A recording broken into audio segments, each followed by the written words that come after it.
Welcome back to Gooner Fanzine TV, where we're back at Galazio to discuss topics such as Mike Dean being added again and Jenas being added again and much, much more. Join me, Toby Miles, to discuss all of this. We've got Sergio Boy, got Dan the Man Mountney making a triumphant return. Yep. We've got Glenn and we've got Layth. Serge, I'll come to you first. The scenic route to the Champions League, it's gone. And I was devastated. The dream is done. So I was banging that drum for ages saying I love the scenic route. Just because you like the right place offers, isn't it? I just really like European trips. It's just a nice way to enjoy football, going to different European stadiums. You know, Belgium was quality, Gdansk would have been great, but sadly Olympiacos were a bit too strong for us. Yeah. Wow. Just really quite a depressing sentence, isn't it? And you've brought back all the emotions from Thursday. Thanks, Serge. Yeah. Like, sum up quite how devastated you were. Oh, honestly, yeah, it was just really, really disappointing, wasn't it? It was just absolutely dreadfully gutting to the fact that, you know, Aubameyang scored such a brilliant goal and then it was just completely forgotten in the fact that, you know, Olympiacos grabbed that late winner. Yeah, I know. And then we obviously, we met up afterwards and I believe Serge had been drinking heavily that evening, which made it even worse, really. Me and Dan were kind of sober. But yeah, no, it was just really, really disappointing. It's blocked a route into the Champions League for next season. It could potentially knock their confidence as well. There were certain players who were rested at Portsmouth, and Arteta hinted at the fact that they were still coming to terms with the fact that, you know, we got knocked out of Europe basically. Hopefully that won't be a long-term thing, but yeah, it was a really, really frustrating night, and not one you want to sort of remember basically. No, exactly. And obviously you guys did the match reaction afterwards, but in the post-match coverage, Martin Keown was really critical of both Arteta, his substitutes, and also the attitude of the players. He was going on about sort of a rebuilding process needs to take place. I mean, Glenn, what was your thoughts on that? Do you think it was that dramatic? I thought we started way too cautiously. It seemed to come out and be trapped in this, do we go for it and get it over and done with by half-time, or do we sit back and try and guard what we got and then kill it with a breakaway goal? But they seem to be sort of like caught between a rock and a hard place, really. No, I thought the first half performance was bad. It really was. We let them dominate us too much. Serge was with me. We had a friend and his 13-year-old son Stanley, who was absolutely devastated when they got that last goal. Yeah, I've never seen quite such an outburst of I mean, I really felt for him. He was kicking the seats, and he had to be told to calm down a little bit by his dad. Yeah. But you know, it was there, and then it was taken away. But I said to Serge and Craig, who we were with, that, you know, it's one of those. They were always in that driving seat. It doesn't really matter if we scored again. You know, they could have conceded that goal. If they got one, they went through. But no, it's supremely disappointing. But we've always said there's another disappointment around the corner. You know, we get a bit excited when we start to show a bit of form. And it's just sad. It was. I mean, it's the last 32 of the Europa League we went out. Yeah, that's pretty damning. Yeah. And Dan, Keown also said he was saying that. It was the first time that the players hadn't really responded to Arteta in a match. Did you agree with that? I don't necessarily agree with that. I think, as Glenn said, it was more just a case of they weren't sure whether to stick or twist. There's only so much Arteta can do, you know, when the game's actually going on. Obviously, it can impact things before the game at half-time, whatever, but during the game, you know, there's only so much you can do. But yeah, it was just that lack of, you know, whether to know whether to stick or twist, basically. They were playing with the handbrake on. They should have just gone for it. One goal was never enough to get them through. It put them in the driving seat, don't get me wrong. It put them in a good position, but it was never safe and secure, and they were playing like it was. So, yeah, Arteta, you know, I don't really think you can blame him for that. Obviously, you know, it's still early into his reign. We can't get too excited. I do agree with the fact that, you know, there is still a lot of rebuilding to do. We all knew that, you know. We knew it was going to be a long-term project, and there was going to be bumps in the road. So, yeah, you know, it is a setback, it's disappointing, but it's now all about how they're going to react. So, yeah. The one criticism I would have, if you want to talk about criticising Arteta or whatever that night, but I'd just like to see Martinelli on earlier, because he definitely made things happen, and it just wasn't working for Lacazette. He had a dog of a game. I couldn't believe he didn't come on earlier. I was just thinking, where is Martinelli? I can't believe he didn't start. Yeah. I mean, knowing that you need to win this game to, you know, absolutely confirm Europe, and there's a start Lacazette who's been in dreadful form for all of the season. I mean, obviously he shows a lot of faith in him, but we don't really need faith, we need goals. Yeah, it was just really, really disappointing. Yeah, the reaction next day was slightly over the top on Twitter, but then I suppose you'd accept that on Twitter. Twitter was over the top. No. Yeah, I know. Yeah, but I saw someone tweeted saying was it the worst result in Arsenal's European history? Well, No. yeah, as Glenn said, it's like, you know, admittedly it was the last 32 of the Europa League which you got knocked out in, which isn't a good thing. But ultimately, it was the last 32 of the Europa League. It's not. You know, I've been to, you know, the '95 Cup Winners' Cup final in Paris when Naeem scored from the halfway line after 120 minutes in the final. That was probably one of the worst games of football in terms of Arsenal, in terms of feeling gutted. You know, there's various other games in Europe as well over the years. We've been sucker punched. We had it against Chelsea, didn't we? Yeah, in the Champions League in 2004. Scenario. Once that goal went in, that was it. Yeah, absolutely. Did we do it? Was it PSV or PSG? I can't remember. That was Thierry Henry's last season. And PSV knocked us out. 76th, 80th minute, around that time, and that was sort of like lights out. Yeah, you know, absolutely. Couldn't do anything about it. Yeah, and there's been loads over the years. So I suppose just a horrible feeling because it's just the way it just sort of like, you know, gets you in the guts, and that's it. There's no way back. Yeah, absolutely. But there almost was. Yeah, but what I was going to say basically is, you're absolutely right, and it was a real kick in the guts and really, really frustrating and disappointing and all the rest of it, but we've got to move on. And I did a tweet on Friday, and the other game was Sparta in '83 October '82 when they beat us 5-2 at Highbury. That was a ridiculous good performance from Moscow. So they weren't at the level of Olympiacos; they were far better. But ultimately, that was a humiliation. But and the game when Carew scored, John Carew. Valencia. Yeah, Valencia. I was at that game. In Valencia. Yeah, we were 2-1 up for the first leg in the quarterfinals. Really well. Champions League. Yeah, that could have been our season to go far. 2001, we'd have had. We've had Leeds in the semi-final, I believe, and maybe Munich in the final, and that wasn't a great Munich side. So, you know, there's a lot worse games. If you put it in context, a lot worse European defeats that Arsenal have suffered over, certainly than watching them. But ultimately, as we all say, it was a really, really frustrating night. But they do have to move on, and thankfully they did at Portsmouth on Monday, didn't they? I think the Arcos were good, I thought. Yeah, they set up well, didn't they? They just looked solid. But that's what it was. It was just solid. It wasn't particularly rocket science. It wasn't particularly illuminating, interesting, entertaining football. They had two big lumps of centre half, and they marked well. When we didn't mark one of them from a corner. Exactly. Well, that's it. They're the dangers of zonal marking, because you have to attack the ball. And Aubameyang was nowhere near it. There was other players as well, and it was just like, what you're doing? You've got to attack the ball. And if you're not going to attack the ball, you might as well do man marking. And if you're going to do man marking, you've given the opposition free space basically, and they capitalised and knocked us out. So the result was down to sort of almost individual errors, but the performance was down to a lot more. Yeah, because it wasn't a good performance. You're absolutely right. It was just a very slow, sort of haggard performance. It didn't look like any point we were going into second gear. Yeah, it was a real sort of like standoffish. We didn't look like we were trying. None of the players seemed really motivated. Yeah. I mean, it was very sort of harking back to the earlier part of the season where we just played really negative football. Yeah. And what I would say, I mean, Arteta looked absolutely devastated afterwards. And Dan were in his press conference, and he basically just said, "Look, we've got to boost the boys now. We've got to build them up again.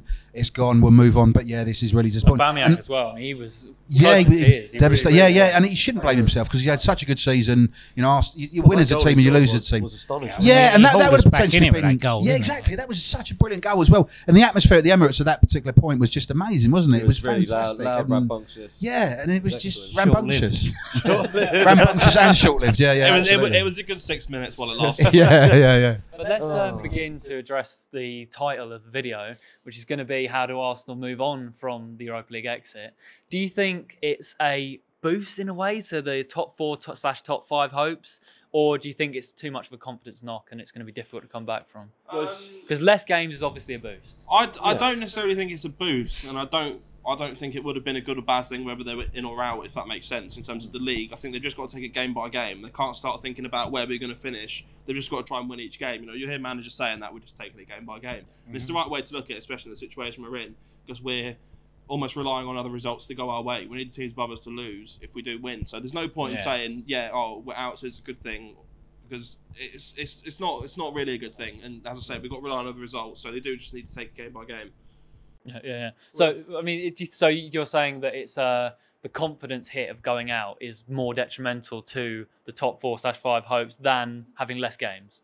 Yeah. Okay. Fair. Good. Thanks for that. Cheers. That's right. I mean, looking back to last season, people sort of said that Arsenal faltered because we had the Europa League final and the semi-final against Valencia, the two legs.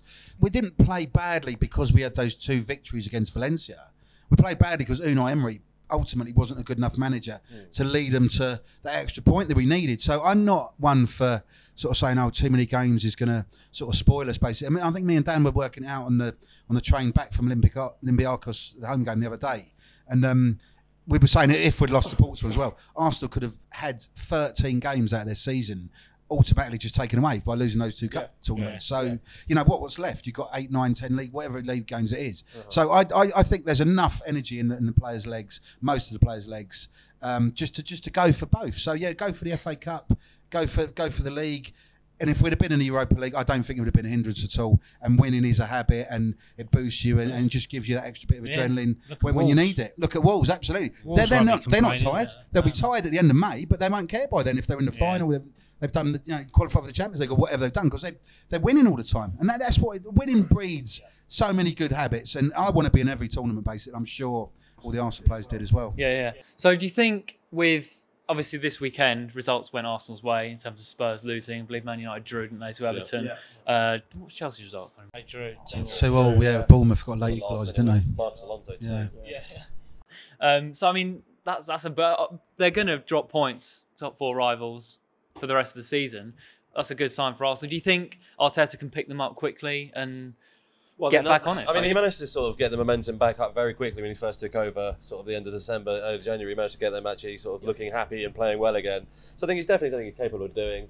The players already showed a little bit of a boost yesterday by just coming out there and grinding out a result against a very loud, noisy Portsmouth side. So he has obviously done it. He can do it. I think it's going to be very, very tough for them mentally, sort of when they actually look at Thursday nights and they see Wolves playing Olympiacos. So that's going to be a bit of a knock for them. But I think they understand the job in hand. I think he's already shown he can lift it. I mean, look at the Chelsea game at home, you know, when they were playing really well, leading with, 10 minutes to go, a couple of mistakes, lost the game. But then from then on, they went on an unbeaten run. You know, they really showed that he could lift the spirits, that the team could, get back to winning ways and go on a decent run. So I think he's shown he can do it, and I think a lot of what he's been focusing on is obviously tactical wise, but I think he's been focusing on the mental side and getting them as a group and pushing them around and everything like that. So yeah, I think he has shown that, turn things around when things do go wrong.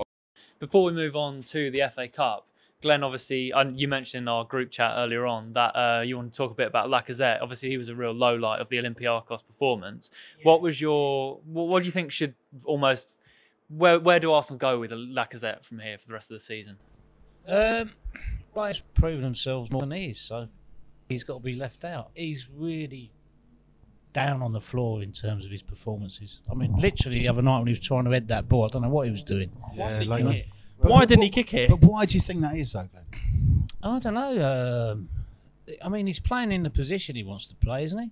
So he's not even, you could claim Aubameyang's got something to moan about and he keeps getting put out wide and he keeps scoring. I don't know. I'm just not sure. I think maybe we're seeing someone who's a fairly average player, had a bit of a purple patch, but he's pretty much showing his true colours now. I mean, if you compare his hold-up play, which he's supposed to be there for, compared to like Giroud's coming back into the Chelsea team now, when you see how that ball sticks to him, I'm not Giroud's greatest fan, but he does what Lacazette's supposed to do in terms of hold-up play and that.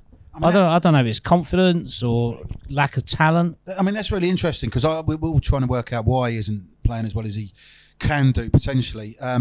He won Player of the Year a couple of years ago for Arsenal. Yeah, so was that an outlier in terms of him playing exceptionally well? I don't think, or is he just dipping? I don't think there was a lot to choose from, and I think he was quite passionate on the pitch and did, put a shift in and tried very hard and that.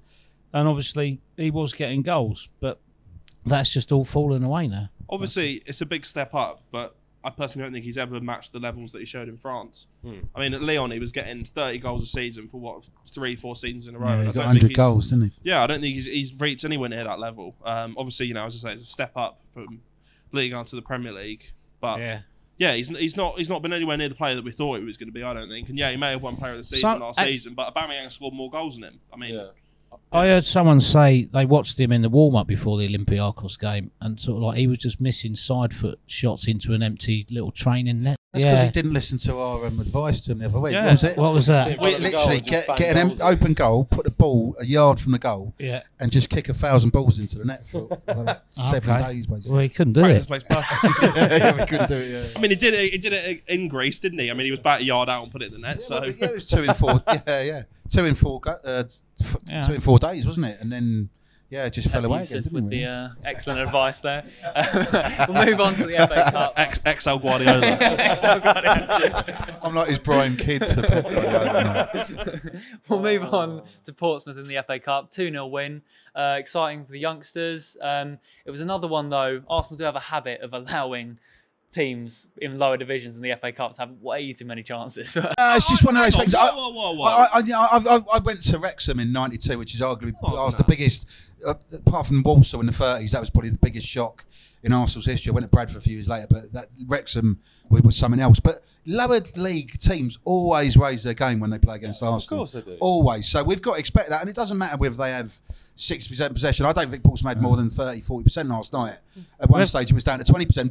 But my point is, we've got to expect the fact that teams are going to come onto us. I haven't got a problem with that. It's a one-off game. What else are they going to do? I would completely look at the positives on Monday night, basically. The fact there was, you touched on it there was sort of 6 players aged 20 or under. Mm-hmm. You know, that bodes so well for the future. You know, you had Reece Nelson, the sort of trio, you had Martinelli and Eddie obviously as well.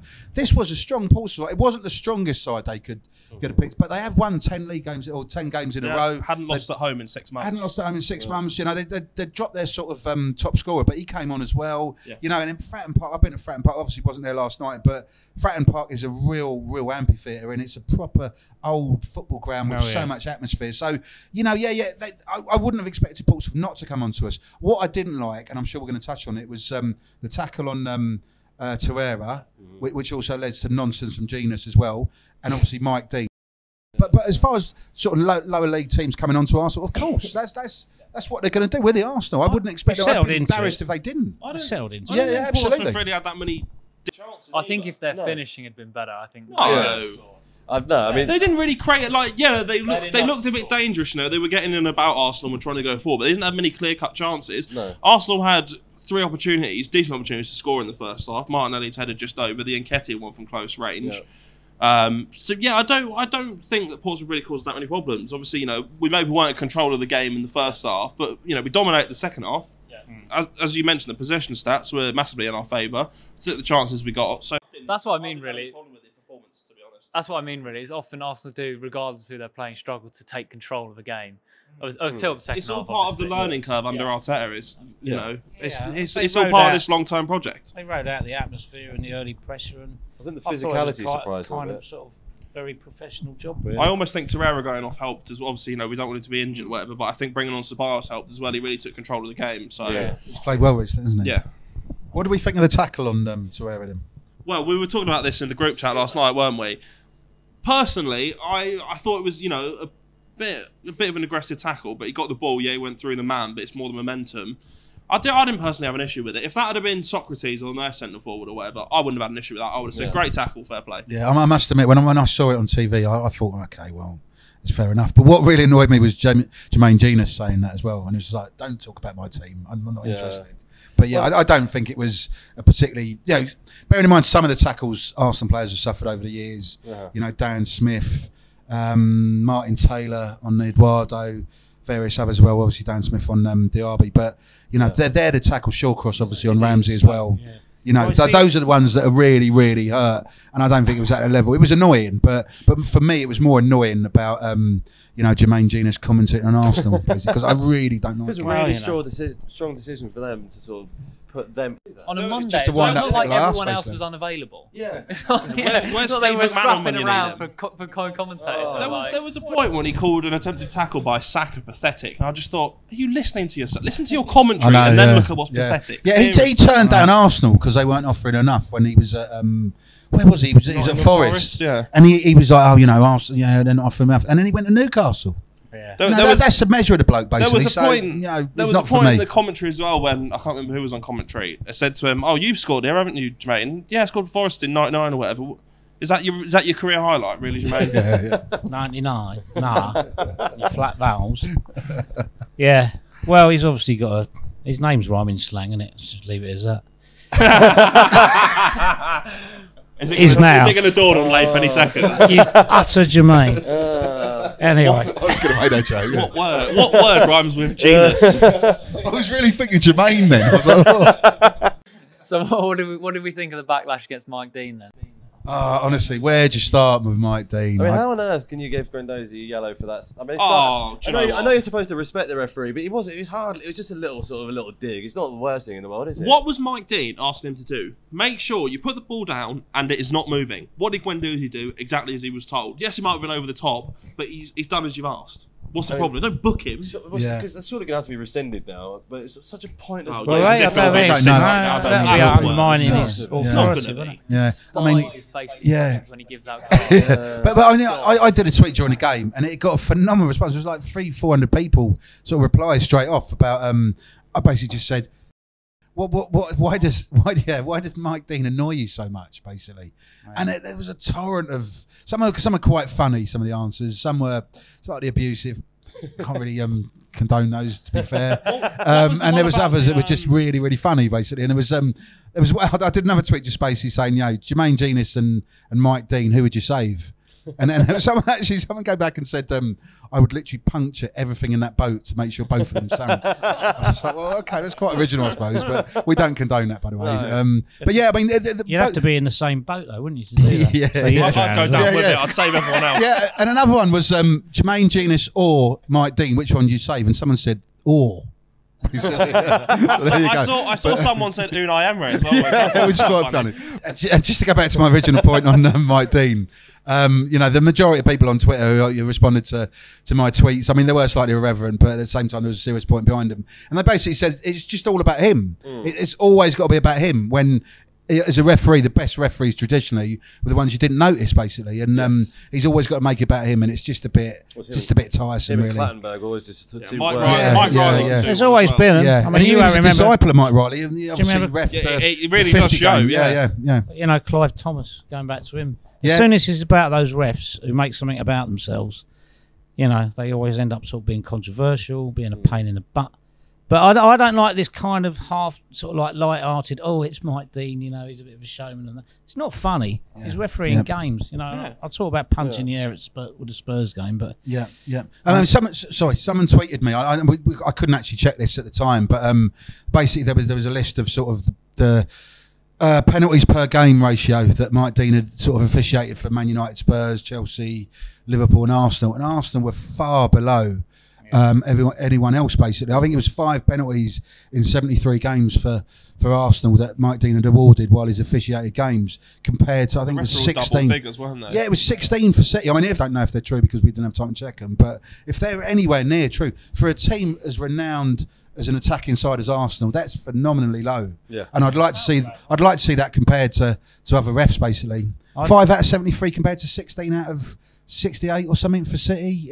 I know City are a great attacking side, but Arsenal do attack a lot. We're in the box a lot, and the opponent's box a lot. So there was some stats bandied around a couple of seasons ago, because I used to groan every time we sort of saw his name on the programme.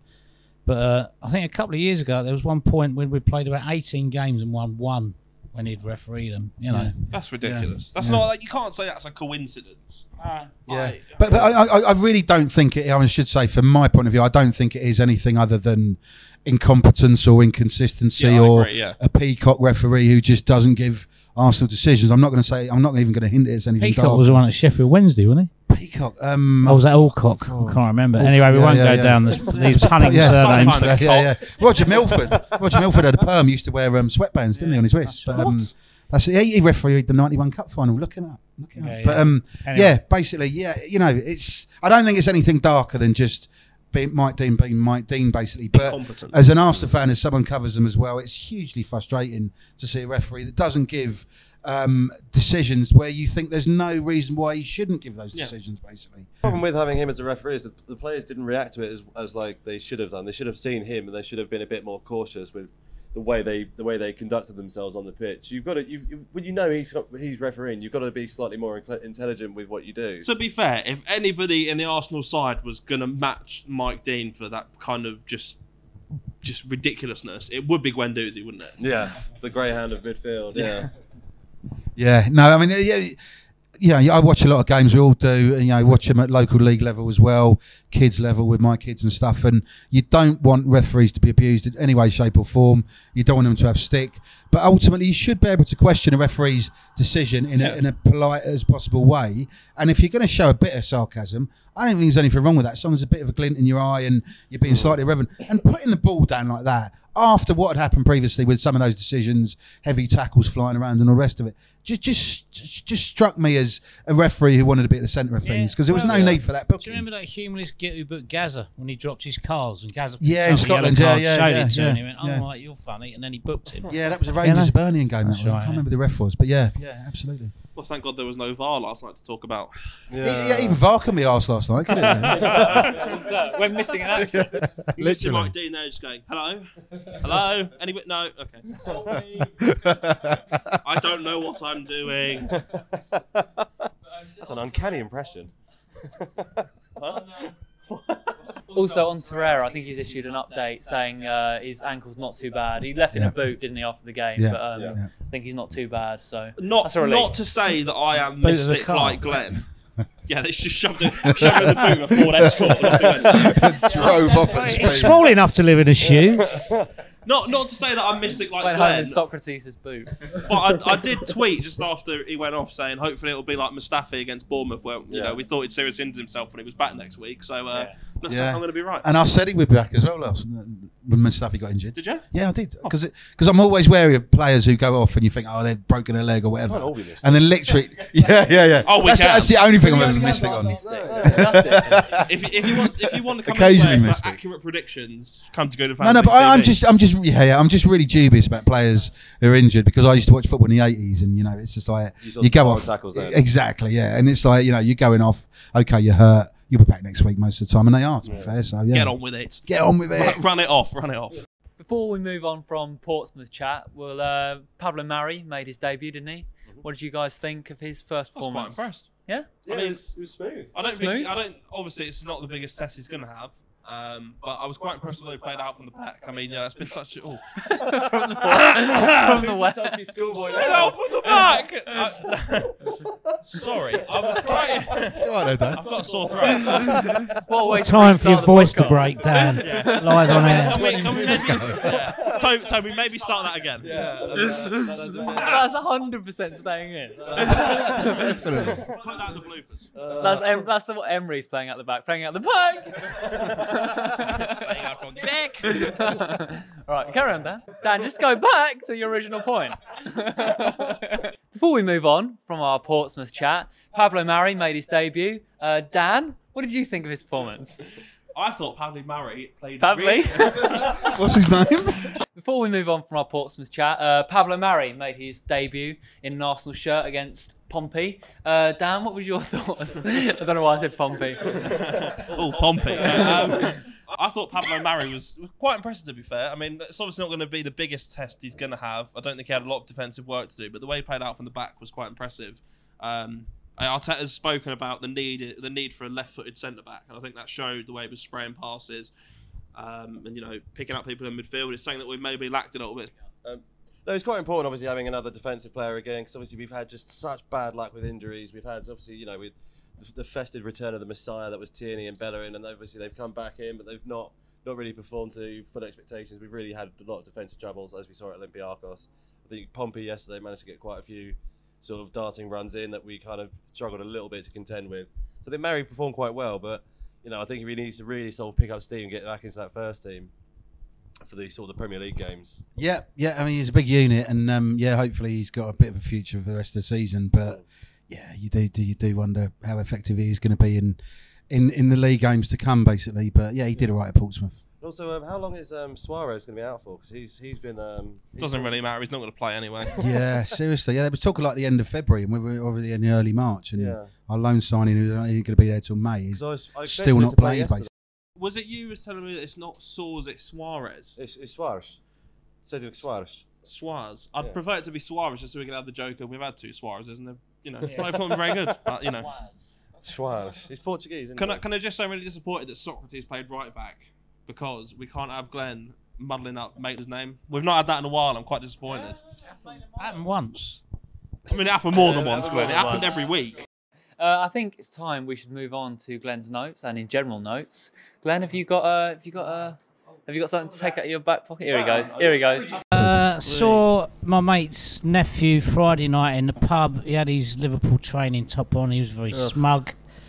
He's been one of those that stands on the bins looking very into smug. And then I texted him the next day after the Watford game, and seemingly, apparently, he doesn't care about records. It's about winning the trophy. Literally every Arse fan on the planet got that little picture of the gold trophy and just tweeted it. I did it about 5 times. So yeah. I don't understand the grief. We're just protecting our crown jewels. You know, fans like to defend things they've achieved. So absolutely, there you go. We've actually got to talk about before we move on to the rest of yeah. What were you thinking?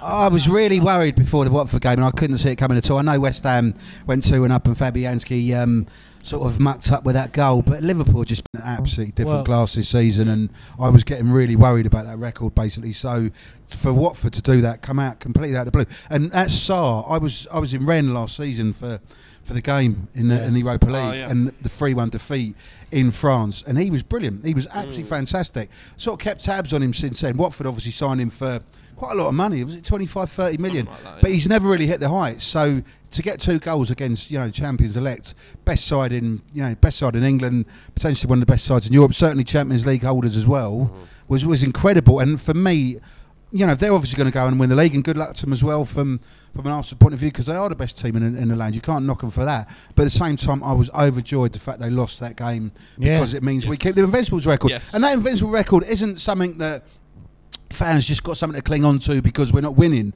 No. How many teams have been unbeaten? You're talking about 91, 92 AC Milan, Juventus 2011-12, Preston and 1988, and the Arsenal. So I think every Arsenal fan's got every right to be so proud of that record, and it's not clutching at straws or anything like that. It's something we should all be proud of, and there's been loads of good articles about it, and it's the fact that if I was a Liverpool fan, I probably would just go, who cares, whatever, we're going to win the league, Champions League holders and that. But if you've never had that record, you're never going to understand it. Likewise, they could flip it to us and goes, well, we haven't won the Champions League 6 times. Okay, we haven't, but we have got that unbeatable Invincibles record for another season at least, and for me, for one, is absolutely overjoyed. I don't know why I talked in the third person then, but I'm absolutely overjoyed. So, we're obviously going to get that at the Emirates when they come down. We'll be singing "You're Not Invincible," and they'll be hurling back to us, we're European Cups and all that. What an accent that was! Obviously in a Scouse accent though. Very good. Just now I'm on the Twitter sphere. But I haven't got a proper handle yet. We're going to debate that later. But great to see Amy Lawrence shares the same view as me on Sweet Caroline. Yeah. I actually liked that. Sent my first tweet, and she didn't reply. Because she doesn't know it's you. There's no photo. Oh right. She thinks you're an imposter or something. Seriously. She could be your first follower. That'd be good, wouldn't it? Basically just said she doesn't like Sweet Caroline. It's a dreadful song. Has Eddie Nketiah's goal celebration, has he got wind of my phone? Ring. Eddie? Ring. Yeah. I do hate that call Eddie. It just came out of nothing, but I quite like it. Yeah. No, he actually explained where it came from. So the Arsenal media team did something in the summer where it was, if you need a goal, call Eddie, and he's just done it from there. That's basically that's the long and short. I was going to come out with something insightful there, Dan. Yeah. Obviously, call Eddie. He's going ring. I mean, what else is it? I'm not quite sure, but anyway. I wasn't there last week, and I won't be here next week. Anyone else, Glenn? What else you got? That's it. I saw a great film at the weekend called Dark Waters. What was it about? It's about DuPont and how they were pumping chemicals into the water and the land. Highly recommend it. Highly recommend it. Very good. Excellent. So back to your Twitter feed then. What are we going to call it? Well, what have you tried so far? I've tried so many different names. I've tried. Obviously, I started with Grumpy Glen. That was already taken. Then there was Grump Steak, and there was King of Grumpton. Grumpton. King of Grumpton. Grumpton Fire Station. Somebody even had that. And then I don't. At least you tried to be. Some of the older members. There was a film in the 80s called Rumblefish with Mickey Rourke and Matt Dillon, black and white, Francis Ford Coppola film, absolutely superb. And so I tried Grumblefish, and somebody's even got that. Anyone under the age of 50 just gone, what is he talking about? Well. I support a campaign to make Grumpy Glen _10. Yeah. In homage Okay. to- No. Ah, you see, I forgot about using think- underscores. Yeah, I there you think, go. I There you think go. Glenn's Yeah. Grump. Glenn's got. We can Glenn's try that. So basically, we're going to try and find a decent handle for Glenn. We're going Yeah. to put a photo on his Twitter feed as well, and we're going to have a bit of a background It photo won't too, be a so photo you of me, know. I'll tell you that now. It might There be a will photo of be. you as There will be. as a youngster with a six-pack. Do you remember that photo you showed us last week? What? Yeah. I've Honestly, not seen it's this. It's still completely disconcerted me. For anyone who didn't watch last week, Glenn basically got a smartphone. His girlfriend Helen, who's lovely, she put loads of photos on there of Glenn, 7 ages of Glenn, and one of them It's was very good at Photoshop. Yeah, one of them was Glenn. yeah. One of them was Glenn in his 20s, and he had a six-pack. I've known Glenn for 25 20, I was years. 40. You weren't 40 with that six-pack. That's my 40. No yeah. way. Seriously. Where did it all go wrong? I don't know. Mind you, I can't talk either. Yeah, no, neither can I. On the other side of that bar. Right. That's me done. Sorry, anyone else? Any other business? Yeah, you got an Instagram account yet? No, that's not going to happen. mate, Not honestly. to work the camera, What Layth. Come on. What about Snapchat? No. TikTok? Snapchat. I hear you're a big Breakfast fan of cereal, isn't it? Snapchat crackle pop. Snapchat can pop. Sorry, dad joke. Terrible. Anyway. Yeah. Well, boys, do you have any other topics you can think of? Yes, Save the Gooner. Save the Gooner Fanzine. Arsenal's #1 voice of fans since 1987. Lucky enough to be part of it, and we're pushing our subscribers. We need to get 1,000 by the end of March to keep the print version going. Obviously, don't want to lose it. It's a great product. We've had some great writers. Amy Lawrence has started on the Gooner. Tim Stillman, with John Sperling. I've written on there. There's been so many other people who've written for the Gooner. It's a massive platform. It's a brilliant platform, and it's a platform that deserves to keep going. Basically, we've had a tremendous amount of support from Arsenal fans. We've had a lot of stuff from around the country. We got featured in the Times every week. Henry Winter's column. He had a bit of a chat with my name from the press box, and he did a really, really good piece. We're going to be on various other pieces in Fleet Street over the next couple of weeks. Whisper It, we're on Sky Sports as well. So watch this space. But if you're an Arsenal fan and you believe in good writing and from passionate, loyal Arsenal fans who give you an alternative to what's out there, certainly on certain YouTube channels, then subscribe to Gooner Fanzine. Keep our print version going, and keep the voice of Arsenal fans going, because we are the true voice of Arsenal fans. So yeah. Get your good. Excellent. That was nice to see you. That is Gooner. extremely succinct. I don't think I've ever heard Layth speak so I've just been telling you. We're still not going to get into the outro though. You can do the outro. Yeah, I'm going to do the outro. Thanks very much for watching. Please leave a comment on any of your thoughts on what we've discussed today, the Europa League exit, where do Arsenal go from here. And yeah, thanks very much for watching. Please subscribe because it really helps us. Cheers.